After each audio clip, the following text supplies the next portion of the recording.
Hello ನಮಸ್ತೆ. KCC source KSP YouTube channel. ಇವತ್ತು ಮಾತಾಡೋಕ್ಕೆ ಬಂದಿರೋದು ಅಂದರೆ ಇನ್ಮೇಲಿಂದ ನೋಟಿಫಿಕೇಷನ್ ಸ್ಟಾರ್ಟ್ ಆಗೋ ಸಾಧ್ಯತೆ ಬಹಳ ಇದೆ. ಸೊ ಆ ಕಾರಣಕ್ಕಾಗಿ ಈ ವಿಡಿಯೋ ಮಾಡ್ತಾ ಇದ್ದೀನಿ. ಸೊ ಇವತ್ತಿನ ಟಾಪಿಕ್ಸ್ ಏನಪ್ಪ ಅಂತಂದರೆ, ಒಂದು ಫಿಸಿಕಲ್ ಪ್ರಾಕ್ಟೀಸ್ ಮಾಡ್ತಾ ಓದಬೇಕಾ, ಒಂದು ವೇಳೆ ಎಕ್ಸಾಮ್ ಮುಗಿದ ಮೇಲೆ ಫಿಸಿಕಲ್ ಪ್ರಾಕ್ಟೀಸ್ ಮಾಡಬೇಕಾ, ಅಥವಾ ಓದಲು ಬೆಸ್ಟ್ ಟೈಮ್ ಟೇಬಲ್ ಯಾವುದು, ಒಂದು ಎರಡು ರೀತಿ ಟೈಮ್ ಟೇಬಲ್ ಹಾಕ್ಕೊಡ್ತೀನಿ ಇವತ್ತು. ಮತ್ತು ಸಬ್ಜೆಕ್ಟ್ಸ್ ಅಂದರೆ ಯಾವ ಟೈಮ್ನಲ್ಲಿ ಯಾವ ಸಬ್ಜೆಕ್ಟ್ ಓದಬೇಕು ಅದು ಒಂದು, ಮತ್ತು ಎಕ್ಸ್ಟ್ರಾ ಸೋರ್ಸ್ ಬೇರೆ ಇರುತ್ತೆ. ಫುಲ್ ವಿಡಿಯೋ ನೋಡಿ, ಯಾವುದೇ ಕಾರಣಕ್ಕೂ ಮಿಸ್ ಮಾಡೋಕ್ಕೆ ಹೋಗಬೇಡಿ. ಮತ್ತು ಬೇಕಾದ್ರೆ ಫಾಸ್ಟ್ ಇಟ್ಟು ನೋಡಿ, ಸ್ಕಿಪ್ ಮಾಡೋಕ್ಕೆ ಹೋಗಬೇಡಿ. ಓಕೆ, ವಿಡಿಯೋ ಸ್ಟಾರ್ಟ್ ಮಾಡೋಣ. ಸ್ಟಡಿ ಆ್ಯಂಡ್ ಫಿಸಿಕಲ್ ಪ್ರಾಕ್ಟೀಸ್ ಅಂದರೆ ಸ್ಟಡಿ ಮಾಡ್ತಾನೆ ಫಿಸಿಕಲ್ ಪ್ರಾಕ್ಟೀಸ್ ಮಾಡಬೇಕಾ, ಒಂದು ವೇಳೆ ಆಫ್ಟರ್ ಎಕ್ಸಾಮ್ ಫಿಸಿಕಲ್ ಪ್ರಾಕ್ಟೀಸ್ ಮಾಡಬೇಕಾ, ಅಂದರೆ ಎಕ್ಸಾಮ್ ಬರೆದ ಮೇಲೆ ಫಿಸಿಕಲ್ ಪ್ರಾಕ್ಟೀಸ್ ಮಾಡಬೇಕಾ, ಯಾವುದು ಬೆಸ್ಟ್ ಸ್ವಲ್ಪ ನೋಡ್ಕೊಂಬಂದ್ಬಿಡೋಣ. ಓದಲು ಸಿಗುವ ಸಮಯ, ಒಂದು ವೇಳೆ ನೀವು ಸ್ಟಡಿ ಆ್ಯಂಡ್ ಫಿಸಿಕಲ್ ಪ್ರಾಕ್ಟೀಸ್ ಮಾಡ್ತಾನೆ ಸ್ಟಡಿ ಮಾಡಬೇಕಂತಂದರೆ ಈ ಸಮಯದಲ್ಲಿ ಹೇಳ್ತೀನಿ ನೋಡಿ. ಪ್ರೆಸೆಂಟ್ ನೋಟಿಫಿಕೇಷನ್ ಇಲ್ಲ. ಸೊ ನೀವು ಈ ಟೈಮ್ನಲ್ಲಿ ಏನಾದರೂ ಫಿಸಿಕಲ್ ಪ್ರಾಕ್ಟೀಸ್ ಮಾಡ್ತೀನಿ ಅಂತಂದರೆ, ನೀವು ಇಷ್ಟು ದಿನವರೆಗೂ ನೀವು ಫಿಸಿಕಲ್ ಪ್ರಾಕ್ಟೀಸ್ ಮಾಡ್ಕೊಂಬಂದಿದ್ದರೆ ಅದು ಅಂದರೆ ನಿಮಗೆ ರನ್ನಿಂಗ್ ಕೂಡ ಅಭ್ಯಾಸ ಇದೆ ನನಗೆ ಇಷ್ಟು ದಿವಸ ಅಂತಂದರೆ ಅದು ಓಕೆ, ಇನ್ಮೇಲಿಂದನೂ ಮಾಡಿ, ಬೇಡ ಅನ್ನಲ್ಲ. ಸೊ ಇಲ್ಲ ನಾನೇನು ಆ ಥರ ಮಾಡೋಕ್ಕಂತಿಲ್ಲ, ಮುಂದಿನ ಎಕ್ಸಾಮು ಒಂದು ವೇಳೆ ಕ್ಲಿಯರ್ ಆದರೆ ಫಿಸಿಕಲ್ಗೆ ಹೆಲ್ಪ್ ಆಗುತ್ತೆ ಎಂಬ ಕಾರಣಕ್ಕೆ ಇಲ್ಲಿಂದನೇ ಸ್ಟಾರ್ಟ್ ಮಾಡಿದ್ದೀನಿ ಫಿಸಿಕಲ್ಗೆ ಅಂತಂದ್ರೆ ಅದೂ ಒಳ್ಳೆಯದೇ, ಓಕೆ. ಬಟ್ ಈ ಟೈಮ್ನಲ್ಲಿ ಅದು ಒಳ್ಳೇದು ಹೌದಾ ಅಲ್ಲ ಅಂತ ಸ್ವಲ್ಪ ನೋಡ್ಕೊಂಬಂದ್ಬಿಡೋಣ. ಒಂದು ವೇಳೆ ಏನಾದರೂ ನೀವು ಫಿಸಿಕಲ್ ಪ್ರಾಕ್ಟೀಸ್ ಮಾಡ್ತಾ ಇದ್ದೀರಿ ಅಂತಂದು ತಿಳ್ಕೊಳ್ಳಿ. ಈ ಪ್ರೆಸೆಂಟ್ ಅಂದರೆ ನೀವು ಮೊದಲಿಂದನೂ ಮಾಡ್ತಾಯಿಲ್ಲ, ಜಸ್ಟ್ ಎಕ್ಸಾಮ್ಗೋಸ್ಕರ ಮಾಡ್ತಾಯಿದ್ದೀರ ಅಂತ ಇಟ್ಕೊಳ್ಳಿ. ಸ್ವಲ್ಪ ಟೈಮ್ ನೋಡ್ಕೊಂಬಂದ್ಬಿಡೋಣ. ನೀವು ಹೆಂಗೆ ಟೈಮ್ ಕಳೆದ್ರೆ ಎಷ್ಟು ತಾಸು ಓದ್ತೀರ ಅಂತಂದು. ಒಂದು ವೇಳೆ ನೀವು ಫಿಸಿಕಲ್ ಪ್ರಾಕ್ಟೀಸ್ ಮಾಡೋಕ್ಕೆ 5:30 ಎದ್ರಿ ಅಂತ ಇಟ್ಕೊಳ್ಳಿ. ಸೊ 5:30 ನೀವು ಏನಿಲ್ಲ ಅಂದ್ರೆ 7 ಗಂಟೆ ತನಕ ಫಿಸಿಕಲ್ ಆಗುತ್ತೆ ನಿಮ್ಮದು. ಯಾಕಂದರೆ ನೀವು ಅನ್ಬೋದು 30 ಮಿನಿಟ್ನಲ್ಲಿ ಮಾಡ್ತೀನಿ ನಾನು ಅಂತಂದು. ಬಟ್ ಆದರೆ 30 ಮಿನಿಟ್ಸ್ನಲ್ಲಿ ನೀವು ಗ್ರೌಂಡಿಗೆ ಹೋಗಬೇಕು, ಗ್ರೌಂಡಿಗೆ ಹೋಗಿ ಅಲ್ಲಿ ಪ್ರಾಕ್ಟೀಸ್ ಮಾಡಬೇಕು. ಮತ್ತು ರನ್ನಿಂಗ್ ಅಷ್ಟೇ ಮಾಡಲ್ಲ, ಅದು ಇದು ನೀವು ಏನಾದ್ರು ಸೇರಿಸಿ ಮಾಡಿಕೊಂಡು ಬರೋದಟ್ಟಿಗೆ 6:30 to 7 ಆಗುತ್ತೆ ಅಂತ ಇಟ್ಕೊಬೇಡಿ. ಆವಾಗ ನೀವು ಆಟೋಮೆಟಿಕ್ ಬಂದ ತಕ್ಷಣ ಓದೋಕ್ಕೆ ಸ್ಟಾರ್ಟ್ ಮಾಡಲ್ಲ, ಯಾಕಂದರೆ ಟಯರ್ಡಾಗಿರುತ್ತೆ ನೋಡಿ ಬಾಡಿ. ಸೊ ನೀವು ಏನು ಮಾಡಿ ಸ್ವೆಟ್ಟು ಈ ಥರ ಆದಾಗ ಸೊ ನೀವು ಸೀದಾ ಸ್ನಾನ ಅಥವಾ ಬ್ರಷ್ ಈ ಥರ ಹೋಗುತ್ತೆ ಮೈಂಡ್. ಸೊ ಅಲ್ಲಿ ಏನಾಗುತ್ತೆ, ನಿಮ್ಮದು 8 ಗಂಟೆ ತನಕ ಅದೇ ಟೈಮ್ ಕಳೆದು ಬಿಡ್ತೀರ, ಅಲ್ಲಿ ಮುಗಿದೋಗುತ್ತೆ. ಬೆಳಗ್ಗೆ ಸ್ಟಡಿ ಆಗಲ್ಲ ನಿಮ್ಮದು, ಓಕೆನಾ. ಆಮೇಲೆ 9 ಗಂಟೆ ತನಕ 8ರಿಂದ 9 ಊಟಕ್ಕೆ ಹೋಗ್ತೀರ, ಹೌದಾ. ನೀವು ಏನಾದರೂ 9 ಗಂಟೆ ಬಂದು 9:30 ಏನಾದರೂ ಬುಕ್ ಹಿಡಿದ್ರೆ ಆವಾಗಲಿಂದ ಹಿಡ್ಕೊಳ್ಳೋಣ. ಅಲ್ಲಿಂದ 9:30 to 1:30 ಅಂದರೆ ಇಲ್ಲಿ ಎಷ್ಟಾಯಿತು, 4 ತಾಸು ಓದ್ತೀರ, ಓಕೆನಾ. 1:30ಲಿಂದ 2:30 ಏನು ಯಾವುದಕ್ಕೆ ಓದ್ತೀರ, ಲಂಚ್ಗೆ ಓದ್ತೀರ. ಆಮೇಲೆ ಬಂದ ತಕ್ಷಣ ನೀವು ಓದೋಕ್ಕೆ ಸ್ಟಾರ್ಟ್ ಮಾಡಲ್ಲ. ಯಾಕೆ ಹೇಳ್ತೀನಿ ಅಂತಂದರೆ, ಇದನ್ನು ನೀವು ಫಿಸಿಕಲ್ ಪ್ರಾಕ್ಟೀಸ್ ಮಾಡ್ತಿದ್ದೀರಾ ಅಂತಂದರೆ ನಿಮ್ಮ ಬಾಡಿ ಆವಾಗ ರೆಸ್ಟ್ ಕೇಳುತ್ತೆ. ಆವಾಗ ಮತ್ತೆ 1 ತಾಸು ನಿಮ್ಮದು ರೆಸ್ಟ್ ಟೈಮ್ ಹೋಗುತ್ತೆ. 3:15ಲಿಂದ ಮತ್ತೆ ಸ್ಟಾರ್ಟ್ ಆಗುತ್ತೆ ನಿಮ್ಮದು. ಮೊದಲು ಎಷ್ಟು ತಾಸು ಓದಿದ್ರಿ, 4 ತಾಸು ಓದಿದ್ರಿ. ಆಮೇಲೆ ಮತ್ತೆ 3:15ಲಿಂದ ಸ್ಟಾರ್ಟ್ ನಿಮ್ಮದು, ಯಾಕಂದರೆ 2:15ಗೆ ಬಂದಿರ ಮತ್ತೆ ಅಲ್ಲೊಂದು 1 ತಾಸು ಮಲ್ಕೊಳ್ಳೋಕ್ಕೆ ರೆಸ್ಟ್. ಆಮೇಲೆ ಏನೈತಿ, ಮೊದಲು 4 ತಾಸು, ಈಗಲಿಂದ 3:15ಲಿಂದ ಮತ್ತೆ 6:30 ತನಕ ಓದ್ತೀರ, ಹೌದಾ. ಆಮೇಲೆ ಒಂದು 30 ಮಿನಿಟ್ಸ್ ಬ್ರೇಕ್. ಎಷ್ಟಾಯ್ತು ಇಲ್ಲಿ ಒಂದು 3 ತಾಸು, ಓಕೆನಾ. ನೆಕ್ಸ್ಟ್ 6:30 ಅಂತಂದ್ರೆ 7 ಗಂಟೆಲಿಂದ ಇಟ್ಕೊಳ್ಳೋಣ, ಅರ್ಧ ತಾಸು ರೆಸ್ಟ್ ಮಾಡಿದ್ರೆ ಅಂತಂದ್ರೆ 8ರಿಂದ 9 ಗಂಟೆ ತನಕ. ಇಲ್ಲಿ ಎಷ್ಟು ತಾಸು ಓದ್ತೀರ, 2 ತಾಸು ಓದ್ತೀರ, ಹೌದಾ. ಎಷ್ಟು, ಅಲ್ಲಿ 4, ಆಮೇಲೆ 3, ಇಲ್ಲೊಂದು 2 ತಾಸು, ಓಕೆನಾ. ಈ 9 ತಾಸು ಮಾತ್ರ ನೀವು ಓದೋದು. ಮತ್ತು 9ರಿಂದ ನೀವು 10 ಏನೋ ಊಟಕ್ಕೆ ಹೋಗ್ತೀರ. ಬಂದ ತಕ್ಷಣ ನೀವು ಓದೋಕ್ಕೆ ಸ್ಟಾರ್ಟ್ ಮಾಡಲ್ಲ, ಯಾಕಂದರೆ ಬೆಳಗ್ಗೆ 5:30ಗೆ ಹೇಳ್ಬೇಕಲ್ಲ, ಅಲ್ಲಿ ಬಾಡಿ ರೆಸ್ಟ್ ಕೇಳ್ತಾ ಇರುತ್ತೆ. ಸೊ ಆ ಟೈಮ್ನಲ್ಲಿ ಓದೋಕ್ಕೆ ನಿಮಗೆ ಭಾಳ ಕಷ್ಟ ಆಗುತ್ತೆ. ಸೊ ಆ ಕಾರಣಕ್ಕಾಗಿ ನೀವು 9 ತಾಸು ಓದ್ಬೋದು, ಇಲ್ಲ ಅಂತ ಹೇಳಲ್ಲ ನಾನು. ಬಟ್ ಈ ಟೈಮ್ನಲ್ಲಿ ಅವಶ್ಯಕತೆ ಇದೆನಾ ಇಲ್ಲ ಅಂತ ನೋಡ್ಕೊಂಬಂದ್ಬಿಡೋಣ. ಯಾಕೆಂತಂದರೆ ನೀವು ಫಿಸಿಕಲ್ ಪ್ರಾಕ್ಟೀಸ್ ಮಾಡಬೇಕು ಅಂತಂದರೆ ಯಾರ್ಯಾರು ಮಾಡಬೇಕು, ಯಾರು ಸ್ವಲ್ಪ ಅವಾಯ್ಡ್ ಮಾಡೋದು ಬೆಸ್ಟು ಅಂತಂದು ಹೇಳ್ಕೊಡ್ತೀನಿ. ಬಟ್ ಇದ್ರ ಮೇಲೇನು ನಿಮ್ಮ ಮೈಂಡಿಗೆ ಇಲ್ಲ ಬೇರೆ ಅನಿಸಿದರೆ ಓಕೆ, ಬಟ್ ನನ್ನ ಸಜೆಷನ್ ಹೇಳ್ತಾ ಇದ್ದೀನಿ ಜಸ್ಟ್. ಓಕೆ, ನನ್ನ ಸಜೆಷನ್ ಅಷ್ಟೇ ಇದೆ, ಮತ್ತೇನಲ್ಲ. ಓಕೆ, ನೀವೇನಾದರೂ ಫಿಸಿಕಲ್ನಲ್ಲಿ ವೀಕ್ ಇದ್ದೀರಾ, ನೀವು ಫಿಸಿಕಲ್ನಲ್ಲಿ ವೀಕ್ ಇದ್ದರೆ ಅಂದರೆ ರನ್ನಿಂಗ್ನಲ್ಲಿ ವೀಕ್ ಇದ್ದರೆ ಇನ್ನೊಂದು ಲಾಂಗ್ ಜಂಪು, ಹೈ ಜಂಪು ಇವೆರಡರಲ್ಲಿ ಒಂದು ಮಾಡಬೇಕು. ಯಾವುದು? ಪಿ ಸಿ ಅಥವಾ PSI ಎಕ್ಸಾಮ್ಗೆ. ಸೊ ಇದರಲ್ಲಿ ನೀವು ವೀಕ್ ಇದ್ದೀರಾ ಅಂತಂದರೆ, ಅಂದರೆ ವೀಕ್ ಅಂದರೆ ಏನಿಲ್ಲ, ಇವಾಗ ನೀವು ಆಗಲಿ ಸ್ವಲ್ಪ ದಿನ ಸ್ಟಾರ್ಟ್ ಮಾಡಿದರೆ, ಆದರೂ ಎಕ್ಸಾಂಪಲ್ ಒನ್ ಮಂತ್ ಮೇಲೆ ಅಥವಾ 2 ಮಂತ್ ಆಗ್ತಾ ಬಂತು ನಿಮ್ದು, ಆದ್ರೂ ಎಷ್ಟು 6:30 to 7 ಮಿನಿಟ್ ಒಳಗೆ ಓಡೋಕ್ಕಾಗ್ತಾ ಇಲ್ಲ ನಿಮಗೆ ಅಂತಂದರೆ ಸ್ವಲ್ಪ ನಿಮ್ಮದು ಪ್ರಾಬ್ಲಮ್ ಇದೆ ಅಂತ ಅರ್ಥ ಇದೆ. ಯಾಕಂದರೆ ಒಂದು ಸ್ವಲ್ಪ 2 ತಿಂಗಳಲ್ಲಿ ಸ್ವಲ್ಪ ರಿಕವರ್ ಆಗ್ತಾರೆ. 3 ತಿಂಗಳಿಂದನೂ ನೀವು ಓಡಿದ್ದೀರಾ ಅಂತಂತಂದ್ರೆ ರಿಕವರ್ ಆಗಿರ್ತೀರ. ಅಷ್ಟರಲ್ಲಿ 6:30 to 7 ಆಗಲಿಲ್ಲ ಅಂತಂದರೆ ಸ್ವಲ್ಪ ಕಷ್ಟ ಇರುತ್ತೆ. ಅವರು ಒಂದು ಸ್ವಲ್ಪ ಏನು ಮಾಡಬೇಕು, ಒಂದು 30 ಮಿನಿಟ್ಸ್ ಅಷ್ಟೇ, ಅಂದರೆ ಬೆಳಗ್ಗೆ 5:30ಗೆ ಎದ್ರೆ ಸೀದಾ ಹೋಗ್ಬೇಕು, ಮತ್ತು ಏನು ಮಾಡೋಕ್ಕೆ ಹೋಗ್ಬಾರ್ದು. 30 ಮಿನಿಟ್ಸ್ ರನ್ನಿಂಗ್ ಮಾಡ್ಬೇಕು. ಅಂದರೆ ರನ್ನಿಂಗ್ ಅಂತಂದರೆ ಬರೀ 7 ಮಿನಿಟ್ 4 ರೌಂಡ್ ಹೊಡೆದು ಬರೋದಲ್ಲ, ಮಿನಿಮಮ್ ಅಂದ್ರೂ ಒಂದು 7 to 8 ರೌಂಡು ಹಾಕಿ ಬನ್ನಿ. ಅಂದರೆ ನೀವೇನು ಫುಲ್ಲು ಸ್ಪೀಡಾಗಿ ಓಡೋದು ಬೇಕಾಗಿಲ್ಲ. ಮೊದಲಿಂದ ಸ್ಟಾರ್ಟ್ ಮಾಡ್ತಾ ಇದ್ದರು ಫಿಸಿಕಲ್ ಹೇಗೆ ಮಾಡ್ಬೇಕಂತನೂ ಆಮೇಲೆ ಮಾಡ್ತೀನಿ ವಿಡಿಯೋ. ಬಟ್ ಇದು ಸುಮ್ಮನೆ ನಾರ್ಮಲಾಗಿ ನಿಮಗೆ ಈ ಟೈಮ್ನಲ್ಲಿ ಸ್ವಲ್ಪ ಗೊತ್ತಿಲ್ಲ ಅಂತ ಹೇಳ್ತಾ ಇದ್ದೀನಿ. 7 to 8 ರೌಂಡ್ ಆದರೂ ಡೈಲಿ ಓಡ್ಕೊಂಬನ್ನಿ. ಇದನ್ನು ಪ್ರಾಕ್ಟೀಸ್ ಮಾಡಿ. ಏನಿಲ್ಲ 30 ಮಿನಿಟ್ಸ್ ಓಡಿ, ಆಮೇಲೆ ಬಂದುಬಿಡಿ. ಮತ್ತು ನೀವು ಬಂದ ಮೇಲೆ 5:30 ಅಂತಂದರೆ 6:20 ಅನ್ನೋ ತಟ್ಟಿಗೆ ಇಲ್ಲಿ ಇರಬೇಕು. ಆಮೇಲೆ ಬಂದ ತಕ್ಷಣ ಸ್ವಲ್ಪ ಮುಖ ತೊಳ್ಕೊಂಡು ಓದೋಕ್ಕೆ ಸ್ಟಾರ್ಟ್ ಮಾಡಿ. 6:30 to 8:30ವರೆಗೂ ಓದಿ. ಓಕೆನಾ? 8:30 ತನಕ ಓದಿ ಬೆಳಗ್ಗೆ. ಒಂದು ವೇಳೆ ನೀವು ಫಿಸಿಕಲ್ಲೇನು ಪ್ರಾಬ್ಲಮ್ ಇಲ್ಲಪ್ಪ, ನನಗೆ ನಾನು ಓಡ್ತೀನಿ, ಈಗ ಒಂದು ವೇಳೆ ಬಿಟ್ರೂ 2 ಮಂತಲ್ಲಿ ನಾನು ರಿಕವರ್ ಮಾಡಿಬಿಡ್ತೀನಿ ಅಂತ ಅನ್ನೋರು ಆಲ್ಮೋಸ್ಟ್ ಬೇಡ. ಯಾಕಂದರೆ ನಿಮಗೆ ಎಕ್ಸಾಮ್ ಮುಗಿದ್ಮೇಲೆ 2 to 3 ಮಂತ್ ಆರಾಮ್ ಸಿಗುತ್ತೆ. ನನ್ನ ಪ್ರಕಾರ ಹೇಳೋದಂದರೆ ಎಕ್ಸಾಮ್ ಮುಗಿದ ಮೇಲೆ 2 to 3 ಮಂತ್ ಗ್ಯಾಪ್ ಇರುತ್ತೆ ಒಂದು ಯಾವುದಕ್ಕೆ, ಫಿಸಿಕಲ್ಗೆ. ನೀವು 2 to 3 ಮಂತ್ರಲ್ಲಿ ನಾನು ಕವರ್ ಮಾಡ್ತೀನಿ ಅನ್ನೋ ಆಗಿದ್ದರೆ ಅವಶ್ಯಕತೆ ಏನಿಲ್ಲ. ಬಟ್ ಕೆಲವೊಬ್ರು ಮೊದಲಿಂದನೂ ಪ್ರಾಕ್ಟೀಸ್ ಮಾಡ್ಕೊಂಬಂದ್ಬಿಟ್ಟಿರ್ತಾರೆ, ಅಂದರೆ ಡೈಲಿ ರನ್ನಿಂಗ್ ಮಾಡ್ಕೊತಾನೆ ಬಂದಿರ್ತಾರೆ. ಸೊ ಅವರು ಇಲ್ಲ ನಾನು ಬಿಡೋಕ್ಕಾಗಲ್ಲ ಅಂತಂದರೆ ಓಡಿ. ಬಟ್ ಇದ್ರ ಮೇಲೂ ಒಂದು ಹೇಳೋದು ಏನಂತಂದರೆ, ನೋಟಿಫಿಕೇಷನ್ ಆಯಿತಾ, ನೋಟಿಫಿಕೇಷನ್ ಆದಮೇಲೆ ಸ್ವಲ್ಪ ಆಲ್ಮೋಸ್ಟ್ ಅವಾಯ್ಡ್ ಮಾಡಿ. ಅಂದರೆ ಅವಾಯ್ಡ್ ಅಂತನಕ್ಕಿಲ್ಲ, ಸ್ವಲ್ಪ ಬದಿಗಿಡಿ. ಯಾಕಂದರೆ ನೋಟಿಫಿಕೇಷನ್ ಆದಮೇಲೆ ಒಂದು 2 to 3 ಮಂತ್, ಜಾಸ್ತಿ ಅಂದರೆ 4 ಮಂತಲ್ಲಿ ಎಕ್ಸಾಮ್ ನಡೀತವೆ. ಸೊ ಫಿಸಿಕಲ್ಲೇ ಪ್ರಾಕ್ಟೀಸ್ ಮಾಡ್ತಾ ಸ್ವಲ್ಪ ಎಕ್ಸಾಮ್ ಕಡೆ ನಿಮ್ಮದು ಡೌನ್ ಆಗೋದು ಬೇಡ ಅಂತಷ್ಟೇ. ಎಕ್ಸಾಮ್ ಕ್ಲಿಯರ್ ಆದರೆ ನೀವು ಫಿಸಿಕಲ್ ಪ್ರಾಕ್ಟೀಸ್ ಮಾಡೋದು, ಎಕ್ಸಾಮೇ ಕ್ಲಿಯರ್ ಆದರೆ ಅಂದರೆ ಫಿಸಿಕಲ್ ಏನು ಪ್ರಾಕ್ಟೀಸ್ ಮಾಡ್ತೀರಾ, ಹೌದಲ್ವಾ? ಸೊ ಆ ಕಾರಣಕ್ಕೆ ಹೇಳ್ತಾ ಇದ್ದೀನಿ. ಫಸ್ಟ್ ಫಿಸಿಕಲ್ ಅನ್ನೋದು ಅಷ್ಟು ಇಂಪಾರ್ಟೆಂಟ್ ಏನು ಅಲ್ಲ ಅಂತ ಹೇಳ್ತಾ ಇದ್ದೀನಿ ನಾನು.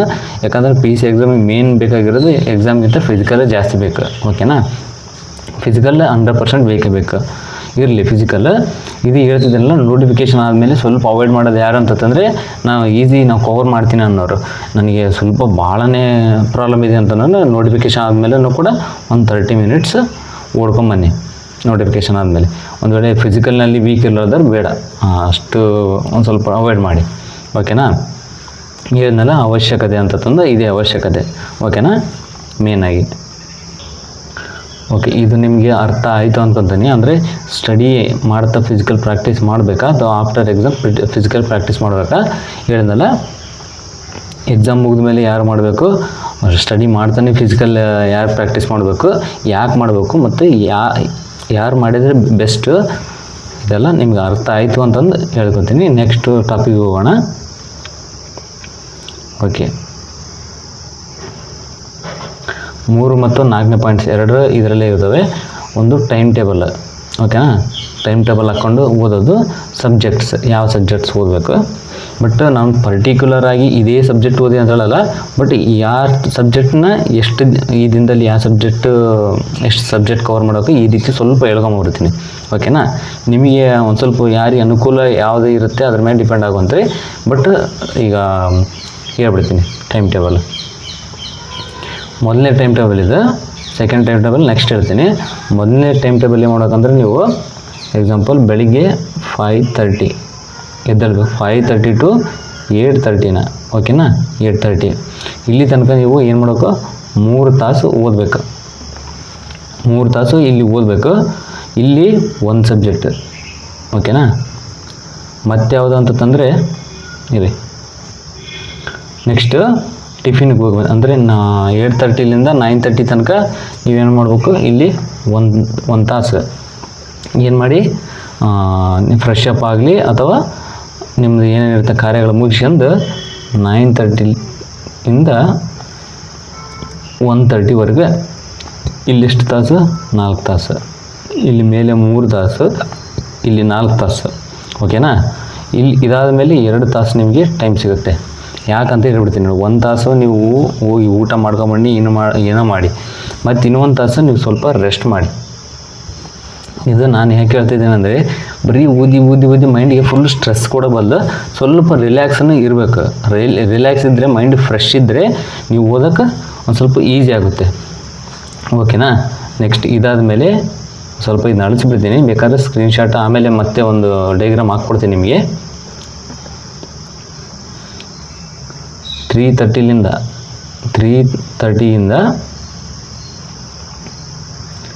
6:30ವರೆಗೆ, ಓಕೆನಾ. 3:30ಯಿಂದ 6:30ವರೆಗೆ ಇಲ್ಲಿ 3 ತಾಸು. ಫಸ್ಟಿಗೆ ಎಷ್ಟು ತಾಸು? 3 ತಾಸು. ಆಮೇಲೆ 4 ತಾಸು. ಈಗ ಮತ್ತೆ 3 ತಾಸು. ಇಲ್ಲಿ ಒಂದು ಸ್ವಲ್ಪ ಬ್ರೇಕ್ ಮಾಡ್ಕೊಳ್ಳಿ, 30 ಮಿನಿಟ್ಸ್ ಬ್ರೇಕ್ ಮಾಡಿಕೊಂಡು ಮತ್ತೆ 7 ಗಂಟೆಯಿಂದ ಓದಿ. 7 ಗಂಟೆಯಿಂದ ಎಷ್ಟು ಗಂಟೆ ತನಕ ಓದಬೇಕು? 9 ಗಂಟೆ ತನಕ. 7 ಗಂಟೆಯಿಂದ 9 ಗಂಟೆ ತನಕ, ಓಕೆನಾ. ಇಲ್ಲಿ 2 ತಾಸು, ಓಕೆನಾ. ಇದು ನಿಮ್ಮ ಟೈಮ್ ಟೇಬಲ್. ಯಾಕಂತ ಹೇಳ್ತೀನಿ ಕೇಳಿ, ಇಲ್ಲಿ ನೀವು ಸಬ್ಜೆಕ್ಟ್ಸ್ನ ಕವರ್ ಮಾಡ್ಬೋದು. ನಿಮಗೆ ಸ್ವಲ್ಪ 3 ತಾಸು, 4 ತಾಸು ಮತ್ತು 3 ತಾಸು ಇವಿದಾವಲ್ಲ, ಇವು ಮೇನ್.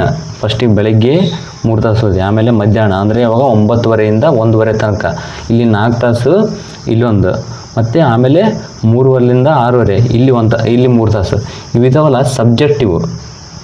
ನೀವು 3 ಸಬ್ಜೆಕ್ಟ್ ಆಯ್ಕೆ ಮಾಡಿ. ಡೈಲಿ ಈ 3 ಸಬ್ಜೆಕ್ಟ್ ಇವತ್ತು, ಈ 3 ಸಬ್ಜೆಕ್ಟ್ ಇವತ್ತು, ಈ ರೀತಿ ಓದಿ.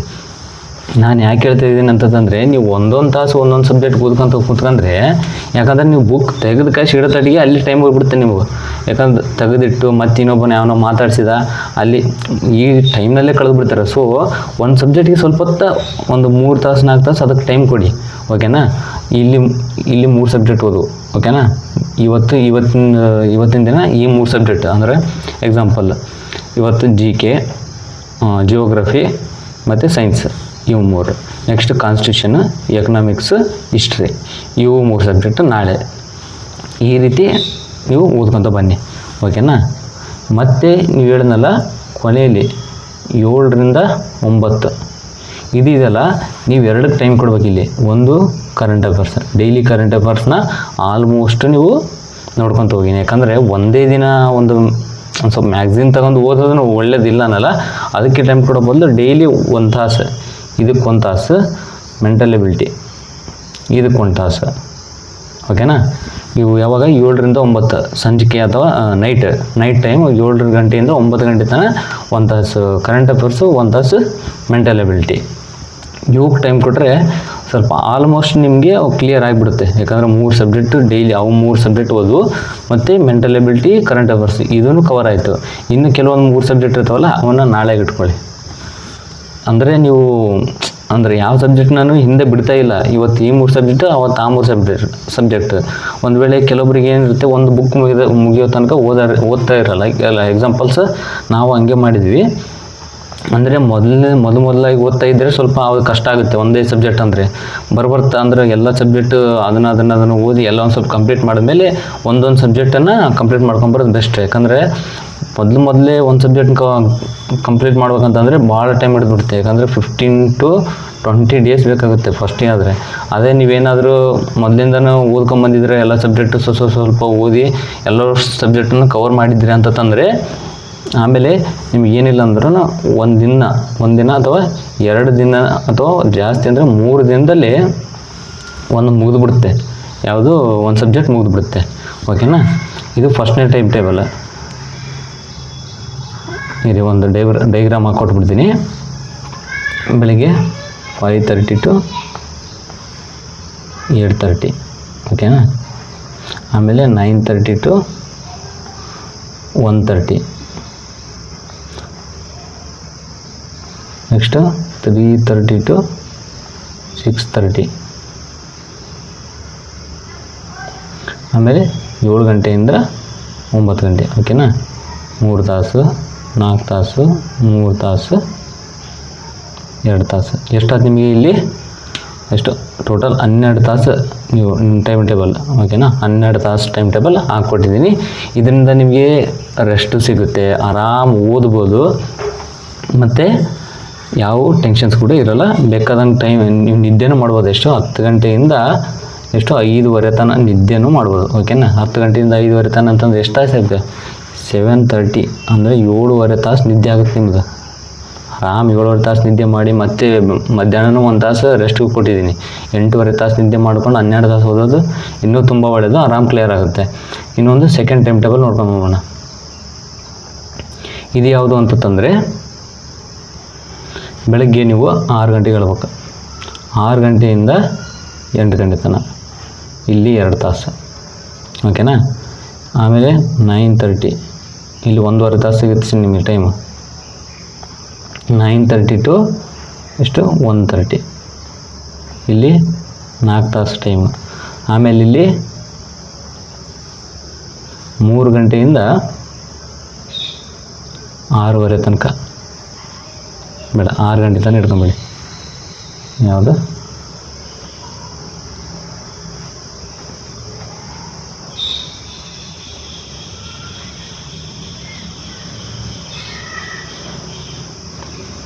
ಸಾರಿ, 3 ಗಂಟೆಯಿಂದ 6 ಗಂಟೆ ತನಕ ಇಲ್ಲಿ ಎಷ್ಟು ಸಿಗುತ್ತೆ ಟೈಮು? 3 ತಾಸು. ಓಕೆನಾ? ಇಲ್ಲಿ 6:30 6:30ಇಂದ 7:30 ಇಲ್ಲಿ ಎಷ್ಟು ತಾಸು ಸಿಕ್ತು? 2 ತಾಸು. ಆಮೇಲೆ 9:30ಇಂದ 10:30. ಓಕೆನಾ? ಇದೂ ಒಂದು ಟೈಮ್ ಟೇಬಲ್. ಇದು ಯಾಕಂತಂದರೆ, ಕೆಲವೊಬ್ರು ಸ್ವಲ್ಪ ಲೇಟಾಗಿ ಎದ್ದೇಳೋದಿರುತ್ತೆ. ಕೆಲವೊಬ್ರಿಗೆ ಬೆಳಗ್ಗೆ ಎದ್ದು ಓದೋರು ಇರ್ತಾರೆ, ಕೆಲವೊಬ್ರು ಸ್ವಲ್ಪ ಲೇಟಾಗಿದ್ದು ಆಮೇಲೆ ಬೆಳಗ್ಗೆ ನೈಟ್ ಜಾಸ್ತಿ ಹೊತ್ತು ಓದೋರು ಇರ್ತಾರೆ. ಅವರಿಗೋಸ್ಕರ ಈ ಟೈಮ್ ಟೇಬಲ್. ಇದು ಕೂಡ 12 ತಾಸು ಟೈಮ್ ಟೇಬಲ್ ಇರುತ್ತೆ. ಓಕೆನಾ? ಬೆಳಗ್ಗೆ 2 ತಾಸು, ಆಮೇಲೆ 4 ತಾಸು 6 ತಾಸು, ಇಲ್ಲಿ 9 ತಾಸು, 11 ತಾಸು, ಲಾಸ್ಟಿಗೆ 9:30ಇಂದ 10:30 ಇಲ್ಲಿ 1 ತಾಸು. ಎಷ್ಟಾಯಿತು? 12 ತಾಸು ಆಯಿತು. ಓಕೆನಾ? ನೀವು ಹೆಂಗೆ ಸಬ್ಜೆಕ್ಟ್ ಕವರ್ ಮಾಡ್ಬೇಕಂತಂದರೆ, ಇಲ್ಲಿ 3 ಸಬ್ಜೆಕ್ಟ್ ಕವರ್ ಮಾಡಬೇಕು. 2 ತಾಸು, 4 ತಾಸು, 3 ತಾಸು ಇದೆಯಲ್ಲ, ಇಲ್ಲಿ 3 ಸಬ್ಜೆಕ್ಟ್ ಕವರ್ ಮಾಡಿ. 6:30ಇಂದ 8:30 ಏನಿದೆ ಅಲ್ಲಿ ಏನು ಮಾಡಿ? Current affairs, mental ability. ಓಕೆನಾ? 6:30ಇಂದ 8:30 1 ತಾಸು, ಅದು 1 ತಾಸು ಇದು. 9:30ಇಂದ 10:30 ಏನು ಮಾಡಿ? ಇಷ್ಟೊತ್ತು ಏನು ಓದಿರೋದು ನೋಡಿ ಅದನ್ನು ಒಂದು ಸ್ವಲ್ಪ ರಿವಿಷನ್ ಮಾಡಿ. ಸ್ವಲ್ಪ ಸುಮ್ಮನೆ ಬುಕ್, ಈ 3 ಬುಕ್ ಓದಿರ್ತಾರೆ ಅಂತ ಹೇಳ್ಕ, ಅಲ್ಲಿ ಗೊತ್ತಾಗಿರುತ್ತೆ ನಿಮ್ಗೆ ಯಾವುದನ್ನು ಓದಿದ್ದೀನಿ ಅಂತ. ಅದನ್ನು ತೆಗೆದು ನೋಡಿ, ಒಂದೊಂದು ತೆಗೆದು ನೋಡ್ಕೊಂಡು, ಅಂದರೆ ಒಂದು ತಾಸಿನೊಳಗೆ ಎಲ್ಲವನ್ನೂ ಸ್ವಲ್ಪ ರಿವಿಷನ್, ಮೈಂಡಲ್ಲೇ ರಿವಿಷನ್ ಮಾಡ್ಕೊಂಬಿಡ್ಬೋದು ಈ ರೀತಿ. ಓಕೆನಾ? ಅದಾದರೆ ನಿಮ್ಗೆ ಯಾವ್ದು ಅನುಕೂಲ ಆಗುತ್ತೆ ಅದನ್ನು ಮಾಡ್ಕೊಂಬಿಡಿ. 12 ತಾಸು ಟೈಮ್ ಸಿಗುತ್ತೆ. 10:30 ಅಂತ ತಂದರೆ ನಿಮಗೆ ಯಾವಾಗ ಮಾಡ್ಕೊತೀರ ಅದೇ ಸೇಮ್. ಇಲ್ಲಿನೂ 7.5 ತಾಸು ಬೇಕಾದಂಗೆ ಟೈಮ್ ಸಿಗುತ್ತೆ ನೀವು. ಮತ್ತು ಬೆಳಗ್ಗೆ ಹೊತ್ತನ್ನು ಫ್ರೀ ಟೈಮ್ ಜಾಸ್ತಿ ಕೊಟ್ಟಿದ್ದೀನಿ. ಒಂದೊಂದು ಏನಿಲ್ಲ ಅಂದರೆ ನೀವು 5 ತಾಸು ಫ್ರೀ ಆಗಿರ್ಬೋದು, ಮತ್ತು ಊಟಕ್ಕೆ ಅದಕ್ಕಾಗಲಿ ಎಲ್ಲ ಫ್ರೀಯೇ ಕೊಟ್ಟಿದ್ದೀನಿ. ಸೊ ನೀವು ಈ ರೀತಿ ಟೈಮ್ ಟೇಬಲ್ ಹಾಕ್ಕೊಂಡು ಓದಿದ್ರೆ ಬಹಳ ಬೆಸ್ಟ್. ಓಕೆನಾ? ಇವು ನಿಮ್ಮ ಟೈಮ್ ಟೇಬಲ್. ಒಂದು ಸತಿ ಎಲ್ಲ ಕ್ಲಿಯರ್ ಮಾಡ್ಕೊಂಡು ಆಗ್ಬಿಡ್ತೀನಿ ನೋಡಿ. 6:30ಇಂದ 6 to 8 2 ತಾಸು. 9:30 to 1:30 4 ತಾಸು.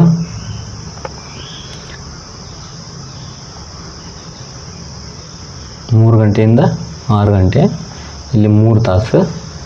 ಮತ್ತು 6:30ಇಂದ 8:30 ಇಲ್ಲಿ 2 ತಾಸು. ಮತ್ತು 9:30ಇಂದ 10:30 ಇಲ್ಲಿ 1 ತಾಸು. ಓಕೆನಾ? ಇದು 12 ತಾಸು. ಇಲ್ಲಿ 3 ಸಬ್ಜೆಕ್ಟ್ ಕವರ್ ಮಾಡಿ, ಇಲ್ಲಿ ಕರೆಂಟ್ ಅಫೇರ್ಸು, ಮೆಂಟಲ್ ಎಬಿಲಿಟಿ, 1 ತಾಸು ರಿವಿಷನ್. ಓಕೆನಾ? 1 ತಾಸು ರಿವಿಷನ್. ಇದು ನಿಮ್ಮ ಟೈಮ್ ಟೇಬಲ್. ಓಕೆನಾ? ಇದು ಅರ್ಥ ಆಯ್ತು ಅನ್ಕೊತೀನಿ. ಇದನ್ನು ಬಿಟ್ಟು ನಿಮ್ದು ಯಾವುದಾದ್ರೂ ಟೈಮ್ ಟೇಬಲ್ ಇದೆ ಅದನ್ನೇ ಫಾಲೋ ಮಾಡ್ತಾಯಿದ್ರೆ ಅದನ್ನೇ ಫಾಲೋ ಮಾಡಿ. ನಿಮ್ಗೆ ಇದು ಒಂದು ಸ್ವಲ್ಪ ಎಡವಟ್ಟು ಅನಿಸಿದರೆ ಅಂದರೆ ನಿಮಗೇನಾದರೂ ಕಂಫರ್ಟೇಬಲ್ ಅನಿಸಲಿಲ್ಲ ಅಂದರೆ ಅದನ್ನೇ ಕವರ್ ಮಾಡಿ. ಅದು ನಿಮಗೆ ಒಂದು ಸ್ವಲ್ಪ ಈಸಿ ಓದಿ ಅದೇ ರೂಢಾಗಿದೆ ಅದನ್ನೇ ಓದಿ. ಇಲ್ಲ ನಮಗೆ ಗೊತ್ತಾಗ್ತಾ ಇಲ್ಲ ಅಂದರೆ ಇದನ್ನು ಟ್ರೈ ಮಾಡಿ. ಇನ್ಮೇಲಿಂದ ನೋಟಿಫಿಕೇಷನ್ ಆಗ್ತವೆ. ಸೊ ಯಾರು ನೆಗ್ಲಿಜೆನ್ಸಿ ಮಾಡೋಕ್ಕೋಗ್ಬೇಡಿ, ಓಕೆನಾ. ನೆಕ್ಸ್ಟ್ ನೋಡೋಣ ಎಕ್ಸ್ಟ್ರಾ ಪಾಯಿಂಟ್ಸ್. ಇದೇನು ದೊಡ್ಡದಲ್ಲ. ಎಕ್ಸ್ಟ್ರಾ ಕರೆಂಟ್ ಅಫೇರ್ಸ್ ಅಂದರೆ ನೀವು ಡೈಲಿ 1 hour ಕರೆಂಟ್ ಅಫೇರ್ಸಿಗೆ ಕೊಡಿ. ಯಾಕಂದರೆ ಮ್ಯಾಗ್ಝಿನ್ ಓದೋದು ಬೆಸ್ಟ್ ಇಲ್ಲನಲ್ಲ. ಡೈಲಿ 1 ತಾಸು ಹೆಂಗಿದ್ರು ನಿಮಗಂತೂ ಯಾರಾದರೂ ಯೂಟ್ಯೂಬಲ್ಲಿ ಕ್ಲಾಸ್ ಮಾಡ್ತಿರ್ತಾರೆ. ಮತ್ತು ನೀವು ಒಂದು ಹೇಳ್ತೀನಿ ನೋಡಿ, ಯೂಟ್ಯೂಬಲ್ಲಿ ಕ್ಲಾಸ್ ಮಾಡೋದು ನೀವು ಕೆಲವೊಬ್ರು ಹೆಂಗೆ ಬಿಟ್ಟಿದ್ದೀರ ಅಂತಂದರೆ ಜಾಸ್ತಿ ಮಾತಾಡೋರನ್ನೇ ನೋಡೋದು ಬದಲು ಮಾತಾಡ್ತಾ ಇರೋರನ್ನೇ ನೋಡೋ ಬದಲು ಕಂಟೆಂಟ್ ನೋಡಿಕೆ ಸ್ವಲ್ಪ ಫಾಲೋ ಮಾಡಿ. ಕಂಟೆಂಟ್ ನೋಡಿ ಫಾಲೋ ಮಾಡಿ ಅಂತಂದ್ರೆ ನಾನು ಹೇಳ್ತಾ ಇರೋದು ಆಗಲ್ಲ. ಒಂದು ಸ್ವಲ್ಪ ಕಂಟೆಂಟ್ ನೋಡಿ ಅವ್ರನ್ನ ವಿಡಿಯೋ ನೋಡಿ. ಇನ್ನೊಂದು ಜಾಸ್ತಿ ಬರೀ ಏನಪ್ಪ ಇದೆ ಏನು ನಮಗೆ ಬುದ್ಧಿ ಹೇಳೋರೇ ಬೇಕು. ಅದಕ್ಕೆ ಇನ್ನೊಂದು ವರ್ಡ್ ಏನಂತಾರಲ್ಲ, ನಮಗೆ ವೀಕ್ ಆದಾಗ ಜಾಸ್ತಿ ಹುಮ್ಮಸ್ಸು ತರಕ್ಕೆ ಹೇಳ್ತಿರ್ತಾರಲ್ಲ, ಅವನ್ನೇ ನೋಡ್ಕೊಂಡು ಕುಂದ್ರಬೇಡಿ. ನಿಮಗೆ ನೀವೇ ಒಂದು ಸ್ವಲ್ಪ ಮೋಟಿವೇಶನ್ ಸ್ಪೀಚೇನೇ ಬರೀ ಫುಲ್ ನೋಡ್ಕೊಂತ ಕುಂದ್ರಬೇಡಿ. ಇರಲಿ ಮೋಟಿವೇಶನ್ ಸ್ಪೀಚ್ ಕೂಡ ನೋಡಿ, ಬಟ್ ಅದನ್ನೇ ನೋಡ್ಕೊಂತ ಕುಂದ್ರಬೇಡಿ. ಒಂದು ಸ್ವಲ್ಪ ಆದಷ್ಟು ಓದೋಕ್ಕೆ ಟ್ರೈ ಮಾಡಿ, ಓಕೆನಾ. ಒಂದು ಕರೆಂಟ್ ಅಫೇರ್ಸ್ ನೋಡಿ. ಮತ್ತು ಮೆಂಟಲ್ ಎಬಿಲಿಟಿನ 1 hour ಡೈಲಿ ಕವರ್ ಮಾಡಿಬಿಡಿ. ಸುಮ್ಮನೆ ಮೆಂಟಲ್ ಎಬಿಲಿಟಿ ಇದನ್ನು ಮಾಡೋಕ್ಕಲ್ಲ. 1 hour ಒಂದು ವೇಳೆ ನೀವು ಯಾವುದಾದ್ರೂ ಬಿಡಿಸ್ತಾ ಇದ್ದರೆ ಅದನ್ನೇ ಬಿಡಿಸಿ. ಯಾರಾದ್ರೂ ಕ್ಲಾಸ್ ಕೇಳ್ತಾ ಇದ್ದರೆ 1 hour ಕ್ಲಾಸ್ ಕೇಳಿ, ಓಕೆನಾ. 1 hour ಕರೆಂಟ್ ಅಫೇರ್ಸ್ ನೋಡ್ಕೊಂಡು 1 hour ಡೈಲಿ ನೋಡಿ. ಬೇಕಾದ್ರೆ ಲಾಸ್ಟಿಗೆ 1 month ಹೆಂಗಿದ್ರು ಮ್ಯಾಗ್ಝಿನ್ ಬರುತ್ತಲ್ಲ, 1 month ಒಂದು ಸತಿ ರಿಪೀಟ್ ಮಾಡಿಬಿಡಿ. ಯಾಕಂದ್ರೆ ಅದಂತೂ ಇದ್ದೇ ಇರುತ್ತೆ ನಿಮಗೆ. ಇದನ್ನಂತೂ ನೀವು ಏನಾದರೂ ಕರೆಂಟ್ ಅಫೇರ್ಸು ಡೈಲಿ ನೋಟ್ಸ್ ಮಾಡ್ತಾಯಿದ್ರೆ ಇನ್ನೂ ಬೆಟರ್ ಇದೆ. ಯಾಕಂದರೆ ರಿವಿಷನ್ ನೀವೇ ಮಾಡ್ಕೋಬೋದು. ಒಂದು ವೇಳೆ ಮಾಡ್ತಾ ಇಲ್ಲ ಅಂತಂದರೆ ಡೈಲಿ ನೋಡ್ಕೊತ ಹೋಗಿ ಲಾಸ್ಟ್ ಹೆಂಗಿದ್ರು ಒಂದು ಮ್ಯಾಗ್ಝಿನ್ ಸಿಗುತ್ತೆ, ಆ ಮ್ಯಾಗ್ಝಿನ್ ಓದಿ. ಆಲ್ ರಿವಿಷನ್ 9:30 to 10:30 ಇದನ್ನೊಂದು ಸ್ವಲ್ಪ ನೀವು ಕವರ್ ಮಾಡಬೇಕು. ಆಲ್ ರಿವಿಷನ್ ಅಂದರೆ ಬೆಳಗ್ಗೆ 3 ತಾಸಿಂದ ಏನು ಓದಿರ್ತೀರಿ ನೋಡಿ, ಅಂದರೆ 3 ತಾಸು 4 ತಾಸು 3 ಸಬ್ಜೆಕ್ಟ್ ಓದಿರ್ತೀರಲ್ಲ ಬೆಳಗ್ಗೆ 3 ಸಬ್ಜೆಕ್ಟ್, ಇವನ್ನೊಂದು ಸ್ವಲ್ಪ ಎಷ್ಟು ಓದಿದ್ರೆ ನೋಡಿ ಆಲ್ ರಿವಿಷನ್ ಮಾಡೋದು ಇನ್ನೂ ಬೆಟರ್, ಓಕೆನಾ. ಇದು ಎಕ್ಸ್ಟ್ರಾ ಪಾಯಿಂಟ್ಸ್ ಆಗಿರುತ್ತೆ. ಇನ್ನೊಂದು ಪಾಯಿಂಟ್ ಏನಂತ ಹೇಳ್ಬಿಡ್ತೀನಿ ನೋಡಿ. ನೀವು ಸಂಡೇ ದಿನ ಏನು ಮಾಡೋಕ್ಕಂತ ಹೇಳ್ತೀನಿ ನೋಡಿ. ಸಂಡೇ ದಿನ ಇದು ಈ ಟೈಮ್ ಟೇಬಲ್ಲು ನಾನು ಹೇಳಿದ್ದು 6 ದಿನದ್ದು 7 ದಿನದ ಟೈಮ್ ಟೇಬಲ್ ಅಲ್ಲ. 2 ದಿನ ಅಂದರೆ 3 ದಿನ ಈ 3 ಸಬ್ಜೆಕ್ಟಿಗೆ 3 ದಿನ ಈ 3 ಸಬ್ಜೆಕ್ಟ್ ಸಿಗುತ್ತೆ. ಸಂಡೇ ದಿನ ಏನು ಮಾಡೋಕ್ಕಂತಂದರೆ ನೀವೇನಾದರೂ ಅಂದರೆ ನೀವು ಬೇರೆ ಕಡೆ ಇದ್ದರೆ ಆಗಲ್ಲ ಕ್ವಶನ್ ಪೇಪರ್ ಸಿಗ್ತವೆ. ಎಕ್ಸಾಂಪಲ್ ಧಾರವಾಡ, ವಿಜಯಪುರ, ಬೆಂಗಳೂರಲ್ಲಿದ್ದರೆ ಎಕ್ಸಾಮ್ ನಡೀತಾ ಇರ್ತವೆ.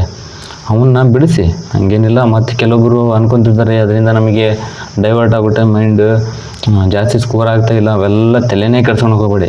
ಒಂದೇ ಮಾತಾಡಲ್ಲ, ಅಲ್ಲಿ ತೆಗೆ ಕ್ವಶನ್ ಪೇಪರ್ಸೇ ಬೇರೆ, ಇಲ್ಲಿರೋ ಕ್ವಶನ್ ಪೇಪರ್ಸೇ ಬೇರೆ, ಓಕೆನಾ. ಅದ್ರ ಬಗ್ಗೆ ತಲೆನೇ ಕೆಡ್ಸ್ಕೊಂಡು ಹೋಗ್ಬೇಡಿ. 100 ಕ್ವಶನಲ್ಲಿ ನೀವು ಬರೀ 50 ಕ್ವಶನ್ ರೇಟ್ ಆದ್ರೂ ತಲೆನೇ ಕೆಡ್ಸ್ಕೊಂಡು ಹೋಗ್ಬೇಡಿ. ಇದಕ್ಕೆ ಸಂಬಂಧನೇ ಇಲ್ಲ, ಓಕೆನಾ. 50 ಕ್ವಶನ್ ಆದ್ರೂ ಪರವಾಗಿಲ್ಲ, ಬಟ್ ಟಚ್ ಮಾಡ್ಕೊಂಬನ್ನಿ. ಒಂದು ವೇಳೆ ಇದರಲ್ಲಿ ಕೇಳೋ ಕ್ವಶನ್ ಯಾವುದಾದ್ರೂ ಬಂದರೆ ನಿಮಗೆ ಯೂಸ್ಫುಲ್ ಆಗುತ್ತೆ, ಓಕೆನಾ. ಅಲ್ಲಿ ಅವೇ ಬೇರೆ ಇವೇ ಬೇರೆ ಆದ್ರೂ ಕೆಲವೊಂದು ಓದಿದ್ರಲ್ಲಿ ಬರಬಹುದು. ಆ ಕಾರಣಕ್ಕಾಗಿ ಹೇಳ್ತಾ ಇದ್ದೀನಿ. ನಿಮ್ದು ಎಷ್ಟನೇ ರ್ಯಾಂಕ್ ಆದರೂ ಇರಲಿ, ಬರೀ ಒಂದು 50-30 ಆದರೂ ಪರವಾಗಿಲ್ಲ ಸ್ಕೋರು, ನೀವು ಹೋಗಿ ಬನ್ನಿ. ಅದರಿಂದ ಡಿಮೋಟಿವೇಟ್ ಮಾತ್ರ ಆಗೋಕ್ಕೆ ಹೋಗಲೇಬೇಡಿ. ಇದಕ್ಕೆ ಸಂಬಂಧ ಇಲ್ಲ. ನಿಮಗೆ ಏನು ಸುಮ್ಮನೆ ನೋಡ್ಕೊಂಬರ್ತಾ ಇದ್ದೀರ ಅಂತಂದು ಹೋಗಿ ಬನ್ನಿ. ಸಂಡೇ ದಿನ ಬೆಳಗ್ಗೆ ಒಂದು ಸ್ವಲ್ಪ ಲೇಟಾಗಿ ಎದ್ದೇಳಿ, 6ರಿಂದ 7 ಗಂಟೆಗೆ ಎದ್ದೇಳಿ, ಫ್ರೆಶ್ ಅಪ್ ಆಗಿ ಹೋಗಿ 9 ಗಂಟೆಯಿಂದ 1 ಗಂಟೆ ತನಕ ಒಂದು ಸ್ವಲ್ಪ ಯಾವನೋ ಕ್ವಶನ್ ಪೇಪರ್ಸ್ ಇದೆ ಡೈಲಿ. ಅಂದರೆ ಸಂಡೇ ದಿನ 1-2 ಕ್ವಶನ್ ಪೇಪರ್ಸ್ ಆದರೂ ಬಿಡಿಸಿ ಅಂತಂದರೆ ಅಲ್ಲಿ ಹೋಗಿ ಬಿಡಿಸ್ಬೇಕಂತೇನಿಲ್ಲ. ಬೇಕಾದ್ರೆ ಬಿಡಿಸಿ ಬಂದಿರ್ತಾರಲ್ಲ, ಆಮೇಲೆ ಕ್ವಶನ್ ಪೇಪರ್ ಸಿಗ್ತಾವಲ್ಲ ನಿಮ್ಮ ಫ್ರೆಂಡ್ಸ್ ಇಸ್ಕೊಂಡು ಕಸಿ 1-2 ಕ್ವಶನ್ ಪೇಪರ್ ಬಿಡಿಸಿ. ಆಮೇಲೆ ಬಿಡಿಸಿದ ಮೇಲೆ ಹಂಗೆ ಬಿಡೋದಲ್ಲ, ಸ್ವಲ್ಪ ಅವನ್ನ ಕ್ರಾಸ್ ವೆರಿಫೈ ಮಾಡ್ಬೇಕು. ಏನಂತಂದರೆ ನೀವು ಕ್ವಶನ್ ರೈಟ್ ಹಾಕಿರ್ತಾರಲ್ಲ, ಎಷ್ಟು ಕ್ವಶನ್ ರೈಟ್ ಅದು, ಮತ್ತು ಯಾವ ಕ್ವಶನ್ ತಪ್ಪಾಗಿದೆ ನೋಡಿ ಒಂದು ಸ್ವಲ್ಪ ಹುಡುಕ್ಬೇಕು. ಇದ್ರ ಆನ್ಸರ್ ಏನು, ಎಲ್ಲಿತ್ತು, ಹೆಂಗೆ ಅಂತ ಒಂದು ಸ್ವಲ್ಪ ನೋಡ್ಕೊಂಬನ್ನಿ. ನೀವು ಸಂಡೇ ದಿನ ಜಾಸ್ತಿ ಅಂದರೆ 3-4 ತಾಸು ಅಷ್ಟೇ ಓದಿ, ಅಷ್ಟೇನು ಜಾಸ್ತಿ. ಅದಕ್ಕೆ ಸಂಡೇ ದಿನ ಒಂದು ಸ್ವಲ್ಪ ಮೈಂಡ್ ಕೂಲ್ ಇರಲಿ. ಯಾಕಂದರೆ ನೀವು ದಿನ ಓದ್ತಿರ್ತೀರ ತಾನೇ, ಒಂದು ವೇಳೆ ಫುಲ್ಲು ಓದಿ ಮೈಂಡು ಫುಲ್ ಸ್ಟ್ರೆಸ್ ಆಗಿಬಿಟ್ಟಿರುತ್ತೆ, ಒಂದಿನ ರಿಲೀಫ್ ಇಲ್ಲಪ್ಪ ಅಂತಂದು. ಸೊ ಆ ಕಾರಣಕ್ಕಾಗಿ ಸಂಡೇ ದಿನ ಸ್ವಲ್ಪ ರಿಲೀಫ್ ಕೊಡಿ. 3-4 ತಾಸು ಓದಿ ಸಾಕು. 3-4 ತಾಸು ಓದಿ, ಸಂಡೇ ದಿನ ಸ್ವಲ್ಪ ರಿಲೀಫ್ ಕೊಡಿ. ನೀವು ಯಾವಾಗ ಅಂತಂದರೆ ಮಧ್ಯಾಹ್ನ ಟೈಮ್ ಬರ್ತಿರಲ್ಲ, ಅವಾಗಲಿಂದ ಒಂದು ಸ್ವಲ್ಪ 7 ಗಂಟೆ ತನಕ 8 ಗಂಟೆ ತನಕ ಓದಿ. ಮಧ್ಯಾಹ್ನ 3 ಗಂಟೆಯಿಂದ 8 ಗಂಟೆ ತನಕ ಓದಿ ಸಾಕು. 8 ಗಂಟೆ ತನಕ ಅಥವಾ 7 ಗಂಟೆ ತನಕ ಹಿಂಗೆ ಓದಿ. ಆದಷ್ಟು 9 ಗಂಟೆಗೆ ಮಲ್ಕೊಂಬಿಡಿ. ಮತ್ತು ಬೆಳಗ್ಗೆಯಿಂದ ದಿನನಿತ್ಯ ಕಾರ್ಯ ರೆಡಿ. ಓಕೆನಾ? ಇದು ಇವತ್ತಿಂದು ಸ್ವಲ್ಪ ನಿಮ್ಮ ಅಂದರೆ ನೋಟಿಫಿಕೇಷನ್ ಆಗುವ ಸಂದರ್ಭ ಇದೆ ಎಂಬ ಕಾರಣಕ್ಕಾಗಿ ಈ ವಿಡಿಯೋ ಮಾಡ್ತಾಯಿದ್ದೀನಿ. ಸೊ ಹೆಲ್ಪ್ಫುಲ್ ಅನಿಸಿದರೆ ನಮ್ಮ ಚಾನಲ್ನ ಸಬ್ಸ್ಕ್ರೈಬ್ ಮಾಡಿ. Thank you. ಮತ್ತೇನಾದರೂ ನಿಮ್ಮ ಕ್ವಶನ್ಸ್ ಇದ್ದರೆ ನಮಗೆ ಕಮೆಂಟ್ ಮಾಡಿ, ನಾನು ಅದನ್ನು ನೋಡ್ತೀನಿ ಮತ್ತು ಅದ್ರ ಬಗ್ಗೆ ವಿಡಿಯೋ ಮಾಡ್ತೀನಿ. ಕೆಲವೊಂದು ನಮಗೆ ಏನಾದರೂ ಓಕೆಪ್ಪ ಇದು ಮಾಡಬೇಕು ಅನಿಸಿದ್ರೆ ಮಾಡ್ತೀನಿ. ಓಕೆನಾ? Thank you all. ಮತ್ತು ನಾವು ಕೆಲವೊಂದು ವೀಡಿಯೋಗಳು ಮಾಡಿದ್ದೀನಿ, ಡಿಸ್ಕ್ರಿಪ್ಷನ್ನಲ್ಲಿ ಲಿಂಕ್ ಹಾಕಿರ್ತೀನಿ. ಮತ್ತು ಟೆಲಿಗ್ರಾಮ್ ಚಾನಲ್ ಕೂಡ ಇದೆ, ಅದು ನಿನ್ನೆಯಿಂದ ಸ್ಟಾರ್ಟ್ ಮಾಡಿದ್ದೀನಿ, ಅದಕ್ಕೂ ಜಾಯ್ನ್ ಆಗಿ. Thank you.